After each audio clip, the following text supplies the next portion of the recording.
तुम्हाला आठवतं का लहानपणी आहे ना रंगीबेरंगी कोंबड्याची पिल्ल विकायला यायचे, त्यातलाच ह्यो कोंबडा आहे बरं का. आता मी घेतले ते 20 पण त्यातला ह्योच एक जागला, पण तो बी असा डेंजर आहे ना भाऊ, माणूस बघितला का मागच लागतो. रामकृष्ण हरी मंडळी, आता विषय असा आहे की गौरीच्या कपाळावर आहे ना मरणाच्या माशा बसतात, त्याच्यामुळे आजीने ना कपाळावर जरा तेलाची मालिश केली. आता तेच तेल आहे ना मी थोडं शिंगाला चोळीत होतो बरं का. सकाळी सकाळी बाबाला म्हणलं आज काय काम आहे. बाबांनी जीच कामं सांगायला चालू केले तेवढ्यात बाबाला म्हणलं बच्चे की जान लोगे के बाबा, सगळ्यात पहिले काम होतं आपल्याला हे अननस आहे ना ते लावायचं. आता हे उगतं का नाही ते मला माहित नाही बरं का. तुम्हाला जर माहित असलं मला कमेंट मध्ये नक्की सांगा. बाबाला म्हणलं काम तो होते रहेंगे, मी पहिले आहे ना जांभूळ खाऊन येतो. आता जांभळा झाडावर तर गेलो, मरणाचे मुंगळे चावलेत बाबा मला, मुंग्या नाही मुंगळे चावले, डायरेक्ट तोडून रक्तच काढीत आहेत बाबा हे.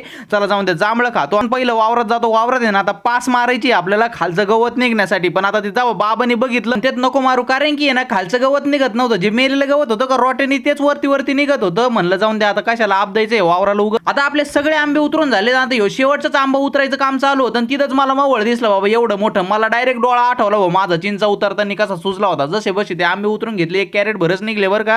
आता चला आंबे बी संपलेत आणि आपला व्हिडिओ बी संपला. तुम्हाला जर आवडला असेल तर चॅनलला सबस्क्राईब करा, व्हिडिओला लाईक करा. तोपर्यंत मी पावसाचा आनंद घेतो, कारण की आज 7 जून आहे आणि आज पाऊस होणार म्हणजे होणारच होता.